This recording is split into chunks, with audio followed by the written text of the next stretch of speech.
Olá, telespectadores da TV Com, canal 14 da NET, e para quem está nos assistindo, os internautas das plataformas de YouTube e Facebook.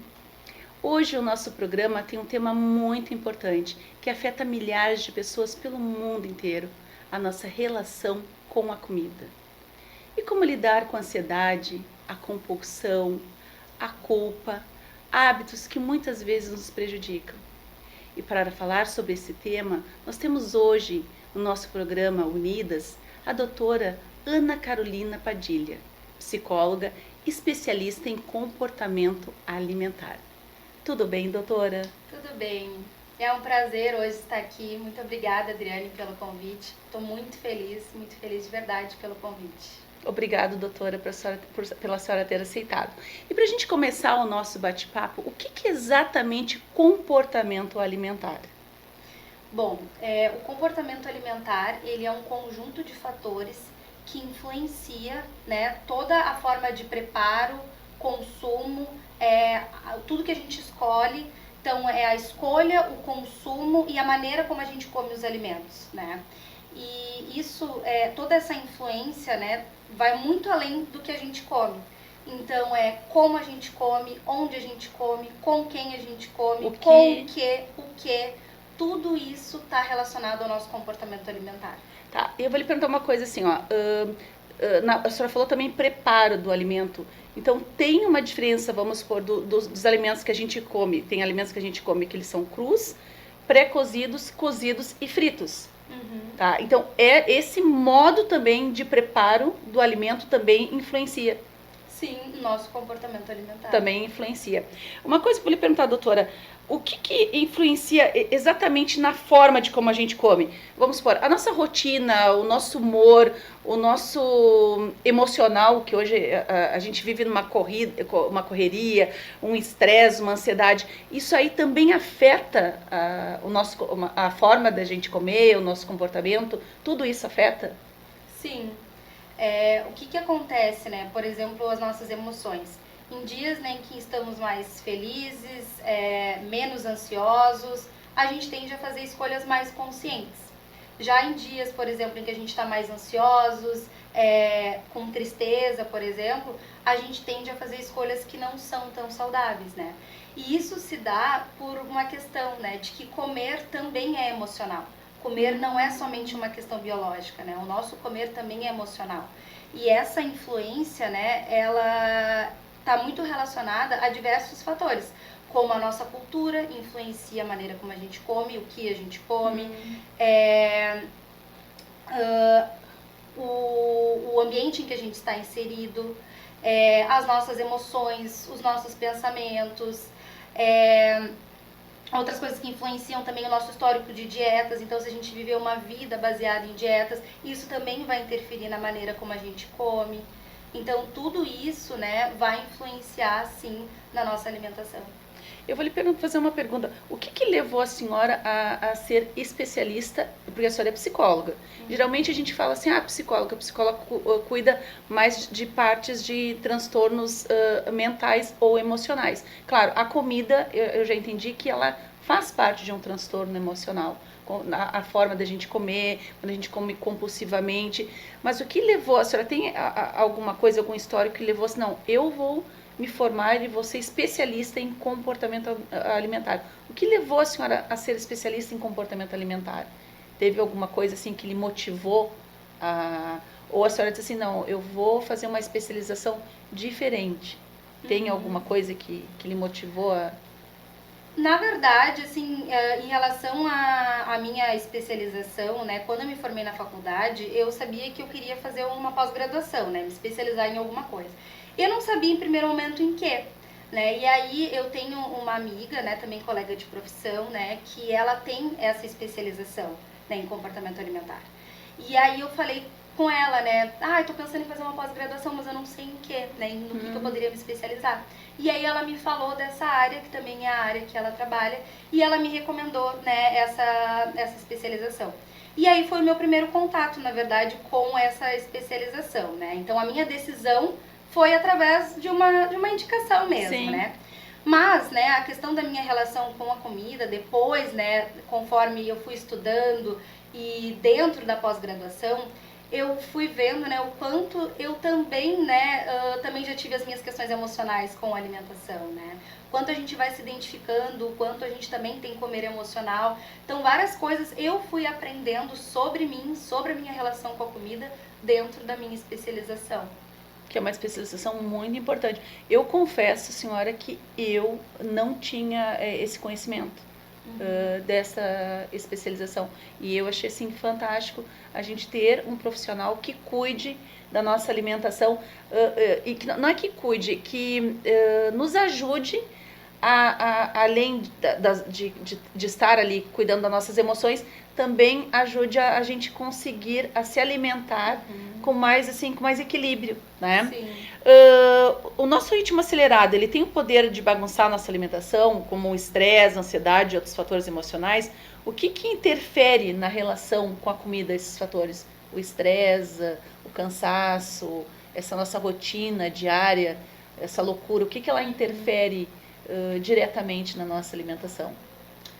Bom, né, tudo isso, né, o ritmo acelerado, o estresse, interfere na nossa alimentação, né?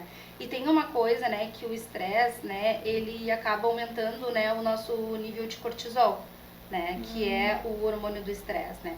E com o nível de cortisol aumentado, né, acaba desregulando dois hormônios, né, que é o hormônio da grelina e o hormônio da leptina.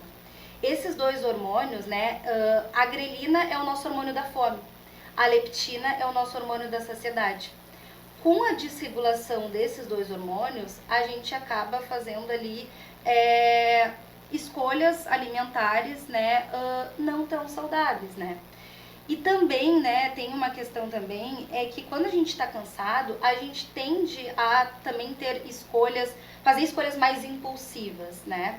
Porque o que acontece? O nosso cérebro, ele precisa de energia, né? A nossa capacidade de autorregulação emocional, a nossa capacidade de fazer escolhas alimentares mais saudáveis, assertivas, ela fica mais incapacitada, né? Por conta disso, dessa desregulação.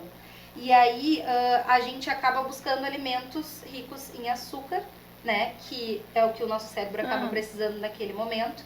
E aí acaba que a gente tem, quando a gente come ali um alimento rico em açúcar, aumenta ali ativa o nosso sistema de recompensa, aumenta a dopamina e a gente sente uma sensação de prazer, de alívio imediato. Por isso tem muitas pessoas que comem bastante chocolate, e falam assim, eu tenho que comer um chocolate porque me dá energia. Não, é porque a pessoa realmente está cansada. Sim. E aí com esse desequilíbrio dos hormônios faz com que ela tenha vontade de comer o açúcar. Sim. O cortisol aumenta a fome e aí desregula todo esse hormônio aí de fome e saciedade. E aí a gente fica com essa desregulação, né? A gente fica também fazendo escolhas, né, alimentares mais impulsivas, né? Porque a gente está cansado, está com uma baixa energia, né? Então até, né, para ter essa capacidade de fazer uma escolha mais assertiva, come um alimento com açúcar e aí o sistema de recompensa é ativado, dopamina, e a gente acaba tendo aquele alívio imediato. Então é por isso que geralmente a gente busca esses tipos de alimentos. Alívio imediato na hora, né? Depois daquela culpa. Exatamente. Eu não poderia comer, eu tô comendo muito açúcar, né? Na hora a gente vai ali e come, e depois vem aquela culpa. Que o pior eu acho que é a culpa, né? É aquele sentimento de culpa, eu engordei, mas não, é só ter uma educação alimentar correta, né? É uma coisa simples, mas na correria, no estresse do dia a dia é quase que impossível, né? É quase que impossível, é bem difícil. A gente está falando sobre emoções. No seu entendimento, por que as pessoas descontam tanto as suas emoções na comida? O que acontece? Primeiramente, né, que a gente precisa entender que comer é um comportamento, né? Descontar as emoções na comida é um comportamento aprendido, né? Então, essa coisa de descontar as emoções na comida, né, cada pessoa vai ter a sua história com a comida. E essa história, né, geralmente ela vem lá atrás, na nossa infância. Então, cada pessoa vai ter a sua história. Então, por exemplo, né, o adulto hoje, né, que tem uma questão, né, com a alimentação, teve uma história com a alimentação lá na sua infância. Então, por exemplo, né, uma criança que escutou, né, a vida inteira que deveria raspar o prato, né, que não poderia levantar da mesa, né, enquanto não raspasse o prato, talvez ela reproduza esse comportamento quando adulto. Uma criança, por exemplo, né, que a vida inteira teve suas emoções invalidadas, né, provavelmente hoje é o adulto que não sabe lidar com determinadas emoções. A criança, né, que a vida inteira escutou, engole o choro, tu não pode sentir raiva, sentir ansiedade é perigoso. Hoje é o adulto que tem medo de sentir determinadas emoções. E aí, quando a gente não sabe, né, não aprendeu durante toda a nossa vida estratégias, habilidades para lidar com determinadas emoções, ou a gente sente medo, ou a gente entende que é errado sentir. Então, é uma coisa muito complexa e particular de cada pessoa, né? E aí, então, por exemplo, chega um momento da minha vida em que eu estou extremamente estressada, não sei o que fazer, como lidar com aquela situação de estresse, e aí eu abro uma caixa de bombom e como inteira. E aí, naquele primeiro momento, eu me sinto bem. E aí eu acabo repetindo esse comportamento várias vezes. Por isso que é um comportamento aprendido. E aí, toda vez, né, que eu me sinto mal, que eu me sinto estressada, eu acabo utilizando a comida para me autorregular. Porque, em primeiro momento, a comida acaba fazendo esse papel. Eu me sinto bem, Sim. mas é temporário. Sim. Porque eu não ataco a raiz do meu problema.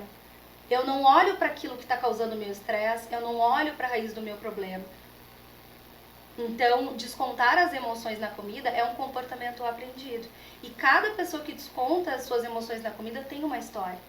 Né? A comida, né? A forma que foi criada, qual o significado da comida, qual é o espaço que a comida está preenchendo na vida daquela pessoa. Isso é muito particular. E aí a gente vai vendo isso no processo de psicoterapia. Sim, no processo, sim. Por isso que é bem importante, né? Olha só quanta informação. Eu vou dizer que eu confesso que eu estou encantada com essa entrevista de hoje, porque é muita informação, assim, e são coisas, assim, que a gente nem imagina o quanto a gente diz assim, o quanto a nossa infância influencia no dia a dia, né? A nossa infância, porque toda a nossa história está no passado, né? Então a gente vai carregando sempre marcas do passado e a gente cresce com aquelas marcas que muitas vezes a gente acha que aquela caixinha ela tá fechada, tá trancadinha e ela não tá. No nosso comportamento do dia a dia, a gente vai mostrando mesmo que a gente tente esquecer, mas aos poucos vai mostrando aquilo e a gente passa todas essas informações até na forma da gente comer. Né, sim, doutora? Me diz uma coisa, a gente está falando muito em comida, em fome. Qual é a diferença da fome física para a fome emocional? Tem uma diferença? Tem uma diferença. Bom, a fome física, ela é biológica, né, a fome física, e ela tem sinais físicos. A gente percebe, então, como tontura, dor no estômago, dor de cabeça, fraqueza. Então, esses são alguns sintomas da fome física. A fome física, ela é gradual. Então, ela não é de repente. Ela vai surgindo aos poucos. A fome física, ela não é específica. Então, se eu estou com fome, né, e alguém me oferecer um alimento, uma refeição ali que vai me alimentar, eu vou aceitar, a menos que eu tenha algum tipo de aversão com aquele alimento. Porque a minha fome é física. Eu estou com fome. Né? Fome física é isso, basicamente.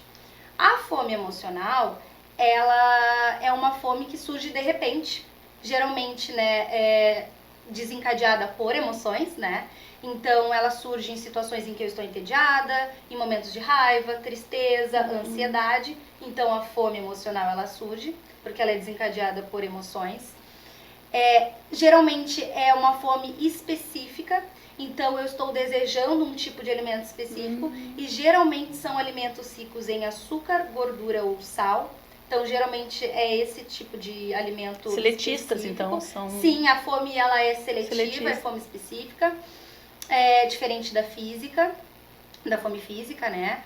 E não é uma fome facilmente saciada. Então, provavelmente eu vou até comer, né, algo ali por causa da minha fome emocional, mas eu ainda vou sentir que falta alguma coisa. E isso é porque a raiz dessa fome, né, não é de alimento, né, é emocional. É emocional. E aí vem do desequilíbrio que a senhora falou dos 2 hormônios. Seria isto que a senhora estava falando dos hormônios? Seria como se fosse quando esses 2 hormônios se desequilibram que dá essa fome emocional ou não? Que as pessoas... Não, a questão da fome emocional, ela é questão das nossas emoções. Só de emoções. Sim, a questão Só das de nossas emoções. Então, é como eu digo, né? Eu tô com fome de sorvete de chocolate, por exemplo, né? Algo específico. Na verdade, né, muitas vezes eu quero me distrair. E aí eu quero um sorvete. E geralmente, uma coisa que eu vou lhe perguntar assim, tem certas pessoas que elas sentem bastante fome e... eu tô com fome só pra falar que é a compulsão que a gente fala, né? Que as pessoas querem comer compulsivamente. E essas pessoas, então quando a pessoa sentir que está comendo exageradamente e de forma seletista, ela pode automaticamente não, ela pode tentar talvez associar para ver se não é a fome emocional e não a fome física. Né? Que a fome física deve ser a fome normal que a gente, quando tem que acorda pela manhã, toma um café, almoça, janta, que são alimentos mesmo saudáveis, né?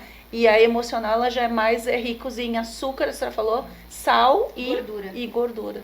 Que interessante isso. E um ponto que tu falou, né, que me fez pensar é da questão assim, né, da questão do comer de forma compulsiva, é que a gente também tem o comer transtornado. Que o comer transtornado é exatamente isso que tu falou, né? Uma coisa às vezes mais seletiva, mas não chega a ser um transtorno alimentar, mas é muito comum. Né? Então está muito relacionado à fome emocional, ao comer emocional. Então eu utilizo a comida para lidar com as minhas emoções, para me autorregular. Então o comer transtornado ele não chega a ser um transtorno alimentar, mas ele causa o sofrimento ao paciente, à pessoa da mesma forma. Né? A pessoa ela não tem uma boa relação com a comida. Né? Sim, de qualquer forma. Porque não come bem, né, doutora? Não, ela come alimentos que não vão fazer bem para ela, né? Para o corpo dela, né? Então, por isso que é tão importante a gente ter uma educação alimentar e um comportamento, uma relação saudável com a comida, né? Que a gente fala, uma relação saudável. Vou lhe perguntar uma coisa, as redes sociais, os padrões de beleza que afetam muito o nosso comportamento, o que a gente pode fazer quando a gente se sentir culpado em comer demais, vamos por as pessoas comem demais e o padrão de beleza, eu acho que hoje a rede social ela mostra um padrão de beleza que deixa a pessoa culpada quando a pessoa já olha até para um alimento, né? E isso é uma coisa, eu digo assim, é muito triste e emocionalmente causa uma culpa nas pessoas, né? Então, o que a senhora falaria sobre isso, sobre esse assunto das redes sociais como um dos componentes que causa culpa nas pessoas quando a pessoa come demais compulsivamente? O que eu penso assim, em relação às redes sociais, né? Acho que as redes sociais ela tem vários benefícios, mas, né, as redes sociais, né, tá aí e a gente acaba se comparando muitas vezes, né? E as redes sociais, elas têm um grande impacto também no nosso comportamento alimentar, né? Porque o que acontece, né? No momento em que eu entro ali na minha rede social e eu vejo um monte de corpo, né? E pessoas ali postando, né, com uma rotina perfeita, com uma vida perfeita, se alimentando de maneira perfeita. E aí eu olho pra mim, né, e fora a questão da gente ver, né, tem pessoas que falam nas redes sociais isso, né. E aí eu começo a me comparar. E aí eu acabo achando que eu não sou bonita, que a forma como eu como é errado, que tem algo errado comigo, que eu sou fracassada. Então, vários pensamentos, né, acabam aparecendo. Né? Então, a gente tem que ter muito cuidado em relação à nossa autoimagem, né? Como é que fica quando a gente olha as redes sociais? Se a gente não está se comparando, né, muito, né? Porque as redes sociais, ela é só um pedaço ali da vida das pessoas, né? Mas hoje em dia, né, a gente vê muito isso nas redes sociais, né? As pessoas mostrando o famoso lifestyle, né? Que é aquela coisa, né? Do estilo de vida perfeito e aquela coisa toda, né? E aí algumas pessoas acabam se comparando porque elas veem que a realidade da vida delas não é aquelas, é completamente diferente. E aí muitas vezes acabam adoecendo, desencadeando, né? Por conta disso, né? E tem uma questão também, né, que às vezes a rede social também prega muito a questão, né, dos alimentos proibidos e permitidos, e aí daqui a pouco tu veio e tu tá comendo uma coisa que alguém disse que não poderia. A comida, ela ganhou uma questão meio que moral, assim, né?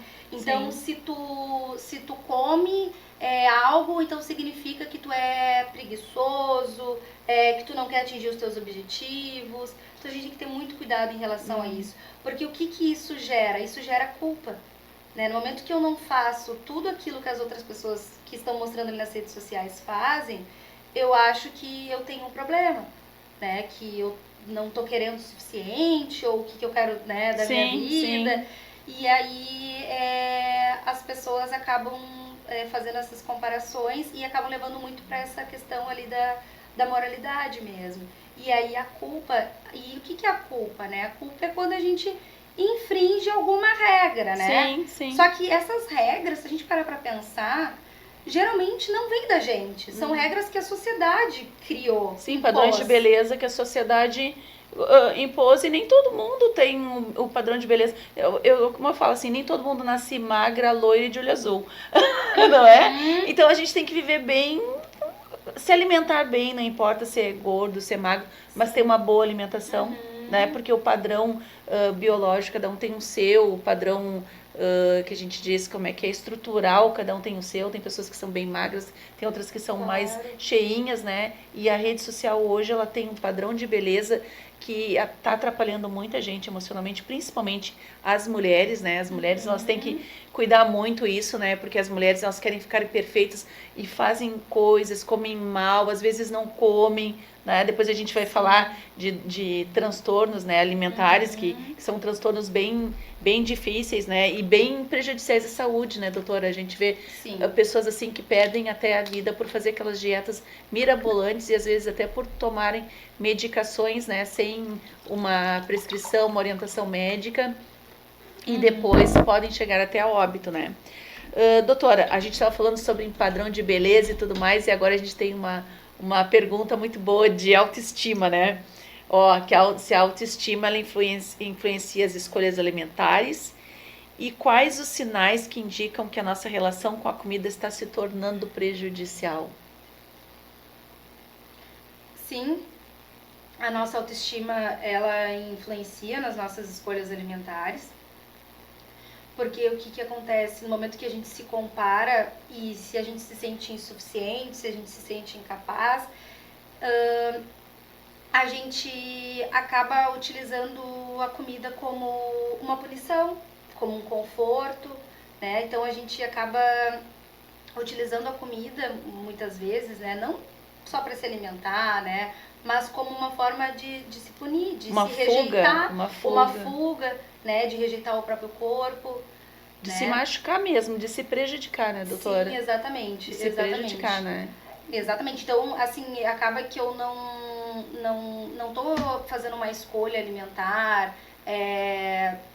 por conta de que eu gosto de mim, né? Porque eu estou me nutrindo, né? Mas sim uma forma de punição, porque eu odeio meu corpo, porque eu me odeio. Né? Então, se eu não gosto de mim, né, dificilmente eu vou conseguir realmente me cuidar, né? Ter escolhas alimentares mais conscientes, né? E geralmente as pessoas, elas vão pro caminho contrário, né? Elas acabam se maltratando, se punindo, né? A todo custo, né? Indo para práticas muitas vezes que não são saudáveis, né? E é interessante, né, doutora, assim, ó, a gente fala assim, uma coisa tão, que a gente assim, cotidiana, né, que a comida é algo que a gente precisa para nos manter e tudo, e dependendo do nosso comportamento, a nossa comida ela pode ser prejudicial ao nosso corpo, né? Então é uma forma assim, a gente tem tantos cuidados com tanta coisa, vou colocar na parte da mulher, mas o homem, eu vejo assim que tem muitos homens que têm muito transtorno, eu não sei se esse é a palavra correta, a senhora me corrige, porque a senhora que é psicóloga, tá?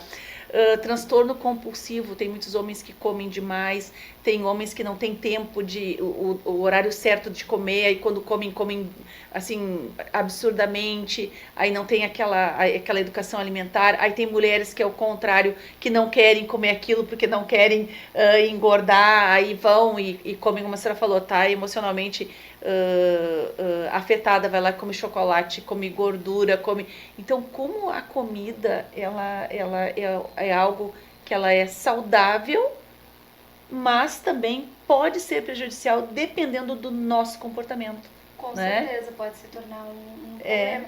É que assim, né, o problema não é a comida em si, né? O problema não é a comida em si, mas é o lugar que a gente está dando, né, para essa comida, podemos dizer assim. Sim, né? A forma da gente usar. Exatamente, né? Qual o espaço que a comida está ocupando na minha vida. Né? A grande questão, o grande ponto é esse. Porque comer é maravilhoso. Comida também é prazer, comida é afeto, né? Coisa boa! Exatamente. Então, assim, a comida não é um vilão, né? Comer é tudo de bom. Mas, né, o grande problema é esse. É quando eu coloco o comportamento de comer em todas as situações da minha vida, né? Quando eu tô triste, eu como. Quando eu tô entediada, eu como. Quando eu tô estressada, eu como. Quando eu brigo com meu marido, eu como. Quando eu tenho um problema no trabalho, eu como. Se eu quero comemorar, eu como. Então, eu como sempre. Sim. Não e aí, isso se torna um problema. Um problema emocional e, consequentemente, né, doenças também, né? Sim, com certeza, sim. Uma coisa, quais são os transtornos alimentares mais comuns que temos hoje? E como é que nós identificamos um transtorno alimentar na nossa rotina? Bom, eu vou falar bem resumido mesmo, né? De 3 transtornos alimentares mais comuns, tá? São, né, o transtorno de compulsão alimentar, bulimia nervosa e anorexia nervosa, tá? Transtorno de compulsão alimentar, né? A pessoa com transtorno de compulsão alimentar, ela come uma grande quantidade de comida em um curto espaço de tempo. Né? Então, ela come uma grande quantidade de comida em um curto espaço de tempo. É aquela pessoa que come rápido demais? Seria isso? Outro ponto também. Aquela pessoa, ela come rápido. Outro ponto também. Não é um comer seletivo. Então, não existe compulsão alimentar por doce. A pessoa, ela come doce, ela come salgado, ela come muitas vezes alimentos que ainda nem estão prontos, né, para o consumo. Sim. Então, a pessoa com transtorno de compulsão alimentar, ela tem uma sensação de perda de controle muito grande. Né? Uma sensação de perda uma sensação de perda de controle naquele momento em que ela está comendo muito grande. E depois ela tem muita culpa. Sente muita culpa. Então, esses são os pontos principais, né, da pessoa com transtorno de compulsão alimentar. Acho um ponto também importante, né, que o transtorno de compulsão alimentar é diferente de uma situação pontual do exagero alimentar. Que as pessoas também às vezes dizem, eu fui no rodízio de pizza, tive compulsão alimentar. Tem um contexto, né? Tem um contexto. As pessoas com transtorno de compulsão alimentar, geralmente, elas nem têm as crises de compulsão na frente de outras pessoas. Porque aquela pessoa, ela sente tanta vergonha, tanta culpa, que geralmente as crises de compulsão dela é escondido. Ninguém sabe. Então, é uma questão, assim, que não é num rodízio de pizza, num rodízio de sushi. Então, assim... Geralmente a pessoa come escondido. Sim. Escondido. Tem pessoas que falam, eu vou assaltar a geladeira à noite. Então, geralmente, as pessoas que comem muito e elas comem só, porque elas têm a vergonha de mostrar para outras pessoas que elas estão comendo demais. Sim. E uma sensação de perda de controle muito grande. Tá. E a senhora falou sobre a bulimia também, né? Sim. Na bulimia, tá? A bulimia, né? A paciente com bulimia, ele tem transtorno de compulsão alimentar, ele tem episódios de compulsão alimentar, tá? Mas tem uma grande diferença entre esses dois transtornos. É que o paciente com bulimia nervosa, ele tem práticas compensatórias. Então, esse paciente, ele tem um medo de ganhar peso. Então, ele acaba fazendo o quê? Ele acaba utilizando práticas não saudáveis para compensar as compulsões. Então, ele utiliza, né, muitas vezes, de exercícios físicos em excesso, vômito autoinduzido, uso de laxantes, diuréticos, então, jejuns intermitentes. Então, são práticas não saudáveis que acaba se utilizando por conta dessa preocupação deste ganho de peso. Então tem a compulsão e depois imediatamente acaba partindo, né, para essas práticas de compensação. Que é bem que esses episódios são bem perigosos, né, doutora? Porque imagina a pessoa come e depois induz ao vômito várias vezes, toma medicações que muitas vezes até nem tem prescrições médicas, orientação médica. Sim. Muito perigoso, né? Eu até antes de conversar do programa, antes da gente conversar e acertar esse programa, eu estava conversando com uma pessoa e ela falando sobre dois transtornos que até ela disse que teve uma época da vida dela que ela teve, que foi a bulimia. E aí eu falava para ela assim, aí ela me falou o que ela fazia e depois ela disse assim para mim assim, e Adri, o que mais me entristecia, ela dizia assim, que eu estava seca, ela falou seca de seca, assim, e eu me olhava no espelho e eu me via gorda. E eu dizia assim, mas como é que tu consegue te ver gorda num espelho? E aí eu disse assim, mas como é que uma pessoa consegue? Mas como a senhora falou, a parte emocional da pessoa é tanta que a pessoa consegue ver outra pessoa que não é, reflete outra pessoa no espelho que não é ela. Exatamente. Que triste isso, né? Que triste isso. E aí ela falava, que aí depois ela falou pra mim, olha, eu tava seca demais, que depois, porque aí eu comecei a pesquisar o tema, né? Que eu achei um tema muito importante. Mais uma vez eu lhe agradeço por estar hoje aqui nesse espaço falando sobre isso, porque é um tema extremamente importante, não só para as famílias pelotenses, as famílias brasileiras, mas eu digo assim, mundialmente importante essa nossa relação com o alimento. E aí quando ela me falou que ela olhava no espelho e se via gorda, aquilo é muito triste, que é esse outro transtorno que a senhora vai falar agora, né, doutora? Da anorexia nervosa. Bom, na anorexia nervosa, os pacientes eles têm uma questão com a imagem corporal muito forte. Então tem uma questão ali de distorção de imagem corporal. Esses pacientes, eles geralmente, né, eles têm o peso muito abaixo do normal. E quando eu digo normal, seria considerado normal para sua idade e altura, né? Então essas pessoas, elas têm um peso muito abaixo. Eles têm uma questão muito forte com a sua questão da sua imagem corporal, então se vêem de uma maneira completamente distorcida, então se vêem com um peso diferente do qual é a realidade, né? Também na anorexia nervosa, né, esses pacientes, eles acabam utilizando de práticas extremamente rigorosas por um medo de engordar, por um medo de ganhar peso. Então também, né, utilizam de práticas como jejuns intermitentes, vômito autoinduzido, exercícios físicos em excesso, deixam de comer, pulam diversas refeições. Então, o paciente com anorexia nervosa geralmente tem essa questão, né, critério assim que a gente percebe do peso bem abaixo e, né, uma preocupação muito grande com a sua imagem corporal, com o seu peso e um medo muito grande de engordar. Acho importante complementar que existem dois tipos de anorexia nervosa. Né? A anorexia, né, que a pessoa ela também tem as compulsões alimentares, né? Então ela tem a compulsão e ela acaba partindo para a compensação, né? Então ela parte para essas práticas, né, de vômito, de laxantes, de uma forma de compensar. E tem a anorexia, né, que a pessoa ela não tem a compulsão, mas mesmo assim ela acaba com essa preocupação, né, com o peso, e ela acaba tendo todos esses comportamentos aí disfuncionais em relação ao seu próprio corpo.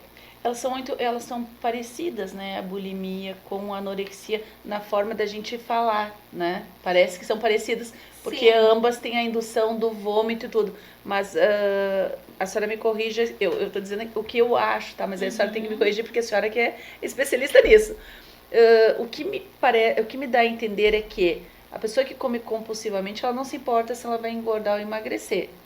Parece isso, né? Comeu, ela come para se satisfazer, se saciar. A bulimia, a pessoa, ela come e ela parece, isso aí é uma autoanálise minha, a senhora vai ter que, parece que ela come, aí ela se sente culpada e coloca aquilo para fora, mas ela também não está tão preocupada com o corpo.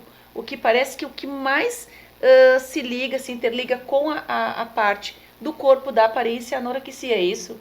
Seria isso? A bulimia também tem uma preocupação com o corpo, porque o paciente com bulimia, ele utiliza das práticas não saudáveis, eu estou utilizando esse termo para, acho que fica melhor até para o pessoal que está assistindo entender, né? Utiliza de práticas para compensar as situações de compulsão. Né? Então, como ele tem um medo de ganhar peso, né, ele utiliza justamente dessas práticas por conta disso. Então elas são bem tem parecidas, a preocupação né? com o peso, né? Mas podemos dizer que na anorexia tem uma distorção de imagem corporal muito grande. Então o paciente ele não se enxerga como ele verdadeiramente é. Né? Então a pessoa ela tá ali com um peso abaixo ali do IMC, né? Que podemos dizer que é o considerado normal, né? Para sua idade, para sua altura, e mesmo assim se enxerga de uma maneira diferente, com peso acima e utilizando de práticas excessivas para o emagrecimento. Teve uma época que eles falavam muito sobre a anorexia pelos modelos, né? Tinha muitos modelos de passarelas que usavam muitos até medicamentos, tudo para emagrecer, porque eles tinham que estar sempre... Porque era o padrão, né? O padrão dos modelos era magros, secos, altos, né? Então, falavam muito, teve uma época que falaram muito, né, sobre anorexia. Com certeza. Né? Muita questão de transtorno alimentar. Né? Muitas pessoas faleceram também, muitas foram a óbito por isso, né? Como a senhora falou, são fatores emocionais, né, que causam todos esses transtornos.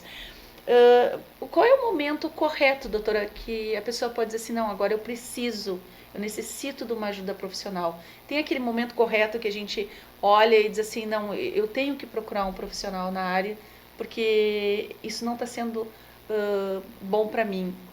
Como é que a gente consegue chegar a esse momento? Bom, eu acho que o momento assim correto para procurar ajuda, né, é o momento quando a gente percebe que a alimentação ela tá interferindo na rotina, quando tu percebe que tu tá se preocupando muito com o teu peso, com o que tu come. Tem uma frase, né, de uma amiga, ela é de uma amiga, ela é colega de profissão, o nome dela é Olga Viedo, e ela diz, né, que eu acho que faz muito sentido nessa resposta, né, a gente só sabe que está mal porque um dia já esteve bem. Então, se o paciente, né, ele tá vendo que tem alguma coisa errada, se ele tá se preocupando demais com a alimentação, se ele tá pensando o tempo inteiro sobre o que ele come, se está deixando de ir a eventos sociais, se comer te preocupa o tempo inteiro, né, a forma como tu come, o que tu come, tem alguma coisa errada, né, isso não é normal. Né? E não esperar, né? Não esperar, porque a gente às vezes faz isso, né? A gente espera chegar lá no último, né? Para procurar ajuda, né? Às vezes a gente pode prevenir um transtorno alimentar, né? Então, assim, às vezes a gente não precisa procurar ajuda somente quando a gente tá com uma questão assim... Que não aguenta mais. Que não aguenta mais. Tô no mais. fundo do poço, que nem a gente não fala, aguenta né? Mais. Procurar Exatamente. antes, né? Fazer a prevenção, né, doutora? Exatamente. Né? Fazer a prevenção. Porque isso aí eu acho que é normal de todos, né? As pessoas deixam, quando chega assim, quando não dá mais, a pessoa procurar. Sim. E é uma forma assim, a gente pode prevenir certas coisas, né? Porque a pessoa pode estar passando por alguma dessas situações e nem tá percebendo isso, né? Sim, Nem tá percebendo, né? exatamente. E pode estar passando uma coisa comum, né? Exatamente. A senhora falou na parte da compulsão, assim, que pode ter várias pessoas que hoje estão assistindo o nosso programa que estão nessa parte de compulsão e não sabem. Ah, eu tô comendo bastante porque eu gosto de comer bastante. Tá, mas o que tu estás comendo? Né? Eu acho que a pergunta a pessoa tem que fazer isso, né? O que eu estou comendo? Né? Sim, Como a senhora falou, exatamente. fome física e Fome fome emocional. O que eu estou Exatamente. comendo, né? Para procurar o profissional. A terapia, doutora, ela pode realmente mudar essa relação da pessoa com a comida? E como é que funciona esse processo na terapia? Sim, com certeza. A terapia, ela muda a relação da pessoa com a comida, né? E eu acho que a terapia, ela faz uma coisa primordial, né? A gente tira, né, a pessoa daquela situação de que eu sou o problema, né? Daquele posto de eu sou o problema, para eu tenho um problema, né? E eu tenho um padrão, né? E ele pode ser modificado, ele pode ser compreendido, ele será acolhido e a gente vai trabalhar juntos em relação a isso, né? Então, no processo de terapia, a questão toda é baseada nisso, né? Porque muitas vezes, né, quando a gente está sofrendo sozinho, a gente pensa que a gente é o problema, né? E chega muitas vezes, né, os pacientes, né, na clínica falando: eu sou o problema sou eu sou um fracasso, eu não consigo emagrecer, isso não é pra mim. Então, e na verdade a questão não é essa, né? A gente tem que olhar para o problema, a gente tem que olhar para o que está acontecendo, né? O que está acontecendo na minha vida, né? É um comportamento, como eu digo, né? É um comportamento aprendido. Que emoções eu estou tentando regular, o que está acontecendo na minha vida. Em relação a como que é esse processo, bom, na terapia, né, a gente vai ajudar o paciente, né, a olhar para as suas emoções, né, identificar o que está acontecendo, né, onde é o problema, né, ele vai aprender a nomear emoções. Muitas vezes, né, chega no consultório, os pacientes não sabem, né, não conhecem as emoções, não sabem nomear as emoções, não sabem dizer o que estão sentindo, porque comem do jeito que comem, né, então a gente vai identificar tudo isso. Eu vou ajudar também o meu paciente, né, na criação, né, de novos hábitos. Então a gente vai trabalhar juntos, né, para que a gente possa ter hábitos cada vez mais saudáveis, para que a gente possa ter ações, né, ajudar no tempo dele também, né, eu vou ajudar junto, vou caminhar junto, né, para que ele possa ter ações que vão no sentido dos valores dele, né. Então, assim, que o meu paciente ele possa aprender as coisas necessárias para que ele possa caminhar, né, no sentido daquilo que é valoroso para ele, aquilo que importa para ele, né? A gente vai aprender também habilidades, estratégias, né, para lidar com as emoções. Então, se eu estou entediada, eu sempre utilizo a comida. O que eu posso utilizar, né, em situações como essa? Qual estratégia eu vou utilizar nesse lugar? Né? Porque se a comida está ocupando todos esses espaços, a gente vai precisar de novas estratégias, novas habilidades. Então, no processo de terapia, a gente vai olhar para isso também, né? Eu vou ajudar ele a ver. Muitas vezes os pacientes não sabem o que gostam. É verdade. Né? A vida inteira gira em torno do comer. E a autoestima também manda muito, né? Porque Com a pessoa certeza. começa a engordar, eu quero emagrecer, eu não consigo.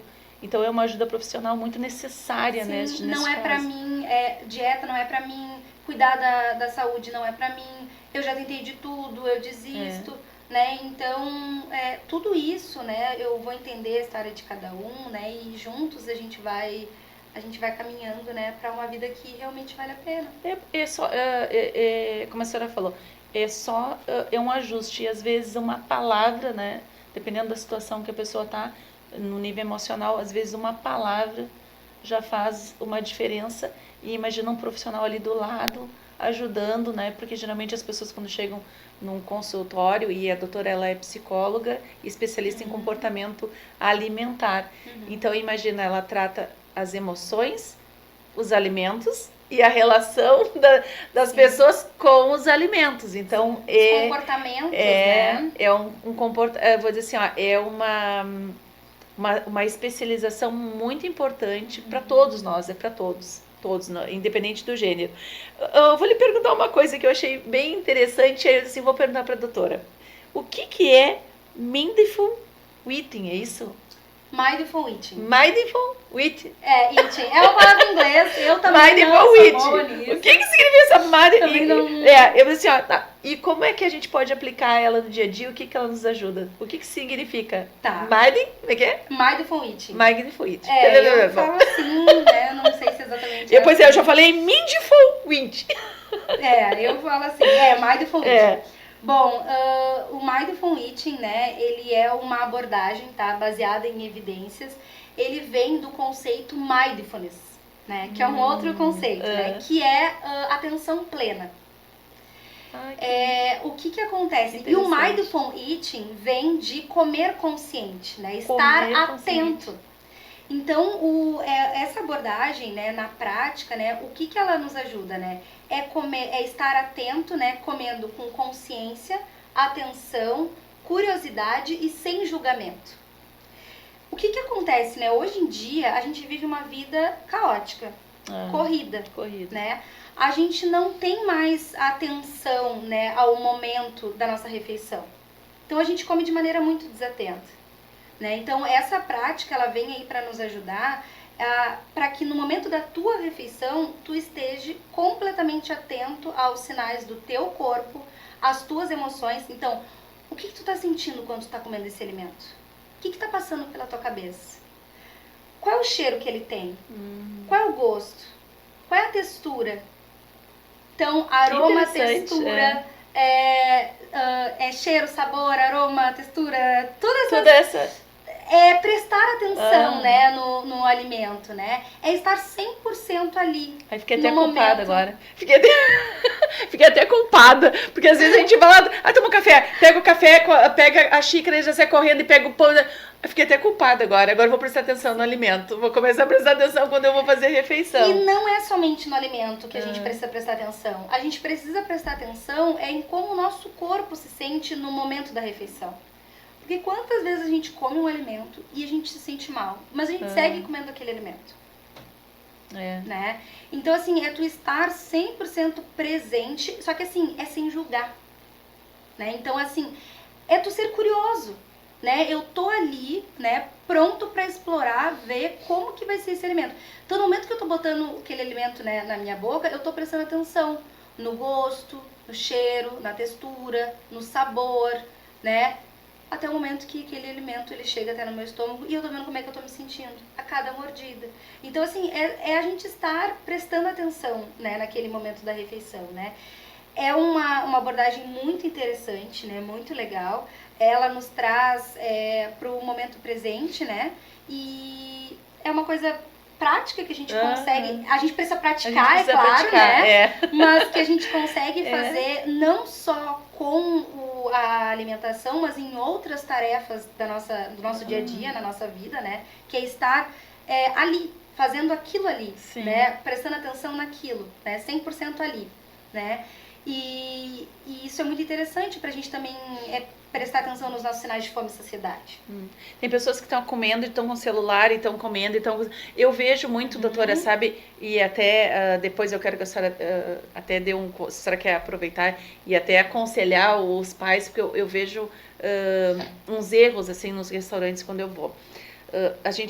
O pai, a criança fazendo a refeição e tá ali no telefone, tá ali olhando. Isso aí prejudica também a criança, né? Porque a criança não sabe nem. Tem criança assim. Teve um fato interessante, assim, um episódio interessante. Eu tava num restaurante e aí eu tava almoçando assim e eu vi que a criança tava ali olhando o desenhozinho, não sei o quê, e o pai socando ali a comida ali na criança. A criança não sabe nem o que tá comendo, simplesmente não tá comendo. Então a senhora falou agora uma coisa interessante. Prestar atenção no que está comendo, valorizar, sentir o cheiro, sentir o gosto, né? Olhar a textura, valorizar aquele alimento antes da gente comer aquele alimento, né? Então, pelo menos prestar atenção. Como é que eu vou lhe falar? É uma relação minha com aquele alimento naquele momento. É eu e aquele alimento. Exatamente. Né? Existe só eu e o alimento. Mais nada no mundo, só eu e ele ali. E é claro que no mundo que a gente frenético, né, de hoje, a gente, né, bota ali um salgadinho na boca e já tá atendendo o celular, já tá resolvendo o problema e tá escrevendo, né, no caderno e tá fazendo um monte de coisa.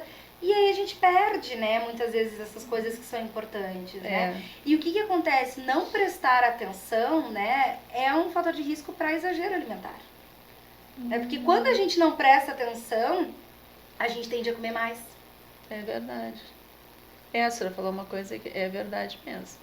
A gente acaba comendo mais. Né? Quando a gente não presta atenção no que a gente está comendo. Sim. Até no momento que a gente come o alimento e não mastiga. Tem pessoas que engolem e não mastigam, né, o alimento. Então, no momento que a gente vai mastigando, porque, é claro, a gente vai perdendo mais tempo e aí então, parece que a saciedade, ó, eu tô mastigando, parece que conforme vai entrando o alimento, eu vou me saciando e eu não sinto tanta vontade de comer. E tem pessoas que engolem ali, vai lá, come 2, 3 vezes. E quando vê, meu Deus, já acabou? É bem isso. Me diz uma coisa, qual é o maior mito sobre alimentação que a senhora acha o maior mito que tem hoje sobre alimentação? Bom, eu vou dizer um mito, né, que eu acho bem interessante falar, né, que peso é um indicador de saúde. Eu acho que isso é um mito. Né? Não é o único exclusivo indicador de saúde. Principalmente, né, não sei se vai ser polêmico, mas principalmente, né, no mundo atual que a gente está vivendo. Então, eu vejo pessoas, né, utilizando de práticas, né, a gente viu aí, a gente falou de transtornos alimentares, né, práticas não saudáveis, né, por conta do emagrecimento. Então, a gente vê diversas pessoas colocando a sua saúde física, a sua saúde mental, porque precisam somente emagrecer, né? Levando em consideração somente o peso, né? E o peso, né, baixo, ele não é um indicador de saúde. A gente não pode levar somente isso em consideração. E algumas pessoas parece que levam isso, né? Pensam que é somente assim, mas não é. Se fosse por isso, pessoas magras não teriam diabetes, que tem colesterol, será vários outros problemas que tem e são magras. Isso aí não... E a sociedade, ela transmite, né, a mensagem de que quando eu emagrecer, a minha dor nas costas vai passar, cultura, né? Os meus problemas no meu casamento vai resolver, eu vou ser feliz. Vou ficar mais bonita. E não é bem assim, não, né? Não é bem assim, né? Então a gente precisa entender que saúde, né, é como a gente se sente, né? Como a gente se sente. Então não dá para levar somente o peso como um único indicador. Então tem que ter muito cuidado, assim, né? É um bem-estar físico total. Né? A gente precisa estar bem fisicamente e psicologicamente também, né? E não estar utilizando de práticas que coloque, né, a sua saúde física e mental a todo custo por conta de um emagrecimento, né? Não vai ter saúde.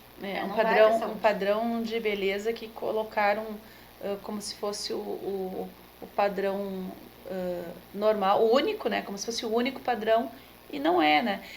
A gente está falando bastante em comportamento alimentar e se a gente parar para pensar, tudo na nossa vida parece... Quer dizer, nem tudo é emocional, mas quase tudo é, como fala, né? Porque como as nossas emoções, elas influenciam em tudo. Nossa autoestima, a maneira da gente comer, a maneira da gente vestir, o nosso humor, né?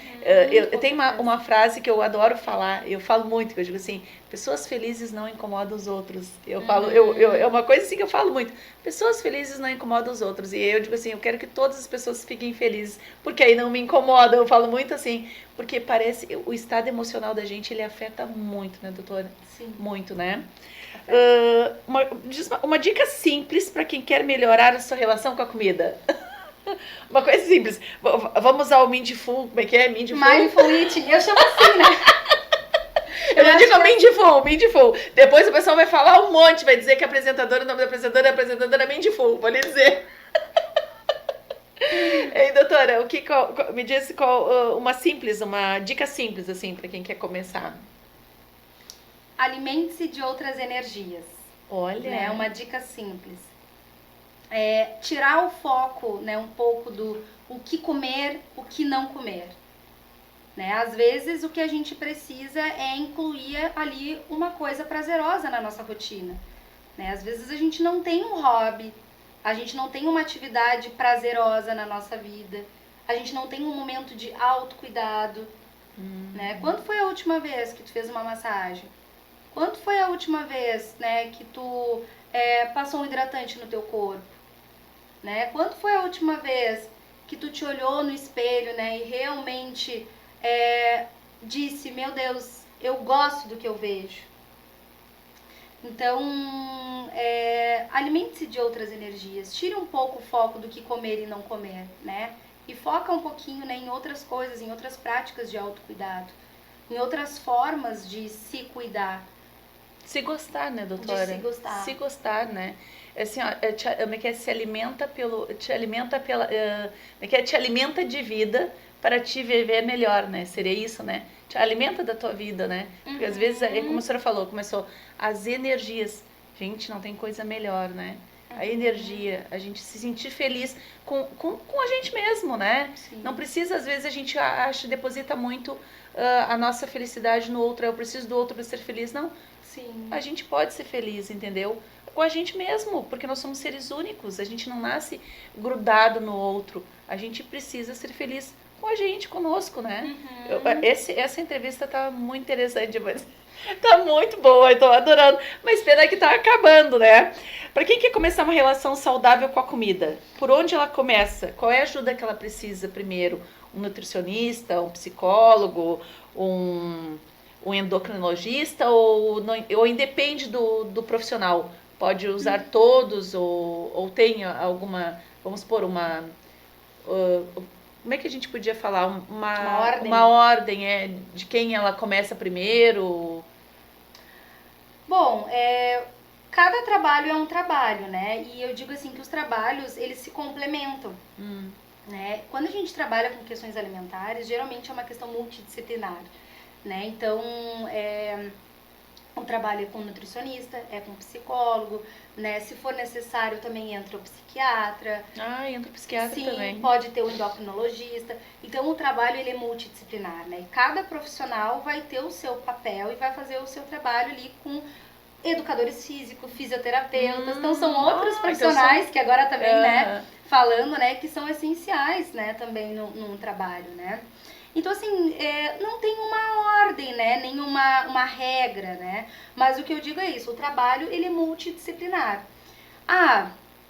Preciso procurar né? Vou procurar por onde eu começo? O que eu pensaria, né? Agora, puxando, assim, pro meu lado, assim, né? Questões emocionais, né? Mudança de comportamento, psicólogo. Né?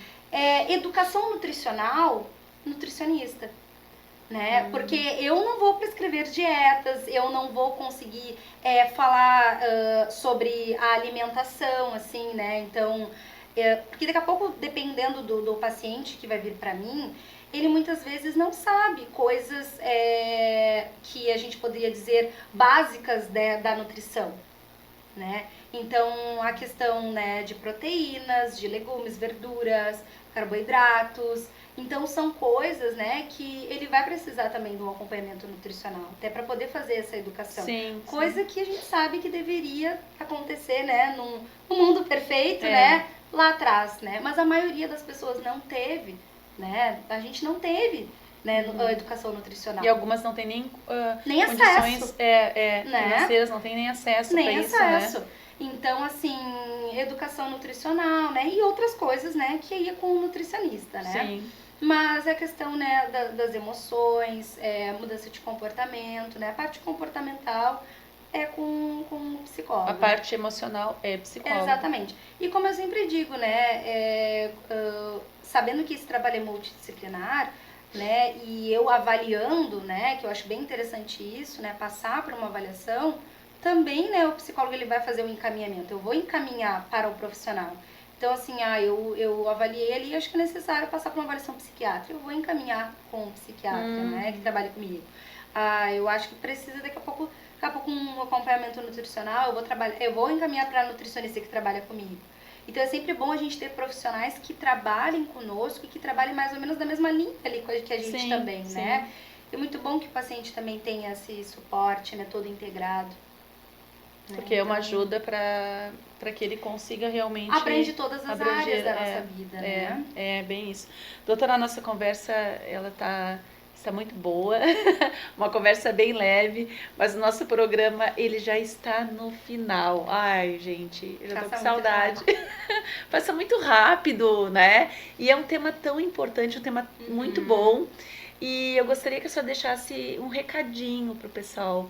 Fale mais sobre a senhora, pode deixar o seu endereço, onde a senhora trabalha, para que as pessoas, para que aquelas pessoas lhe procurem e a senhora possa atendê-las e falar mais sobre esse assunto, porque se a gente pudesse ficar mais tempo, a gente ficaria bastante, mas nós temos um tempo, né, de programa.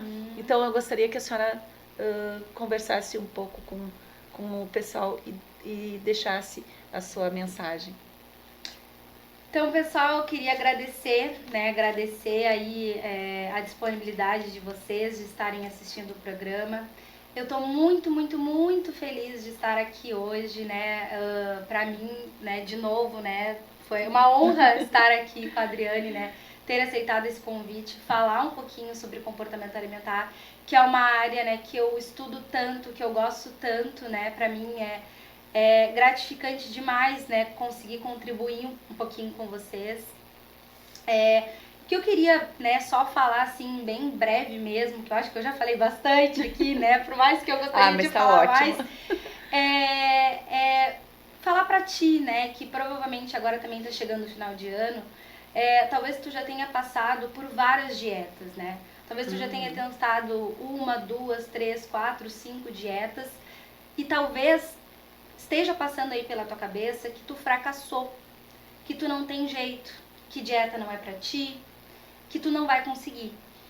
E eu queria dizer que é possível sim, tem uma solução sim pra ti, que o problema não é tu. O que eu gostaria de dizer é que talvez tu não precise de uma nova dieta, talvez tu já saiba tudo que tu precise fazer.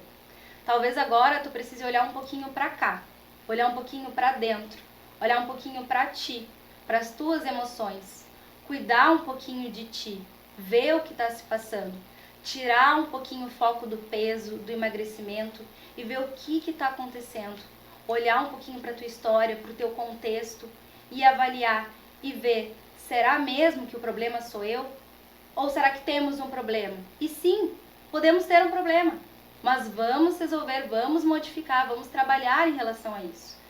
Né? Mas o que eu queria te dizer é isso, porque agora vai chegando no final de ano, às vezes a gente vai em busca de uma nova dieta, de uma nova forma, né, de restringir tudo e se culpar, porque o ciclo é esse, né, a gente restringe, depois a gente não sustenta aquela restrição e aí depois a gente se culpa novamente.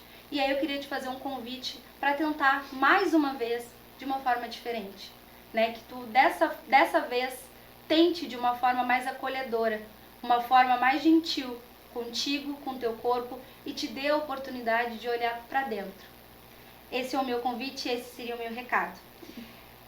Bom, acho que agora eu vou falar um pouquinho, né, sobre minha forma de contato, como vocês podem entrar em contato comigo. Então, o meu Instagram é Ana, com 2 N's no Ana, _ Carolina Psi. Essa é a minha rede social de Instagram. Vocês podem, eu posto alguns conteúdos bem interessantes, bem legais em relação ao comportamento alimentar. Vocês podem também entrar em contato comigo através do meu WhatsApp, que é 053 984 74 8929. Eu faço atendimento para todo o Brasil e presencial na cidade de Pelotas. Eu atendo online e presencial eu atendo ali no edifício Vanguarda, no Parque Una. Eu fico à disposição, vai ser um prazer conversar contigo, conhecer um pouquinho da tua história. E muito obrigada, muito, muito, muito obrigada de coração por vocês estarem até agora aqui comigo. Obrigada, doutora. Muito obrigada por a senhora ter aceitado esse convite. Eu quero que a senhora venha outras vezes, tá? Vamos ter outros bate-papos, tá? Mas gratidão por a senhora estar aqui. Muito obrigada, tá? Eu que agradeço. Muito obrigada. Estamos encerrando mais um programa Unidas. Eu já tô com saudade de vocês, viu? Mas sempre nos finais dos programas Unidas, eu sempre transmito um abraço abençoado de luz e paz. O meu abraço abençoado de luz e paz hoje vai para a doutora Ana Carolina e essa família, vai para o meu cameraman Rogério e vai também para os meninos da loja Grace for Men, que fica ali no calçadão da 7, próximo ao Chafariz, aqui em Pelotas. E se você quiser rever essa nossa entrevista hoje com a doutora Carolina, nos acompanhe nas redes sociais, através da TV Com, no canal 14 da NET também, e nas plataformas de Facebook e YouTube. E compartilhem esse nosso conteúdo, porque o mais importante de uma entrevista é vocês fazerem compartilhamento. Porque a informação, ela tem que chegar na casa de todas as pessoas. E isso só vai acontecer se você compartilhar.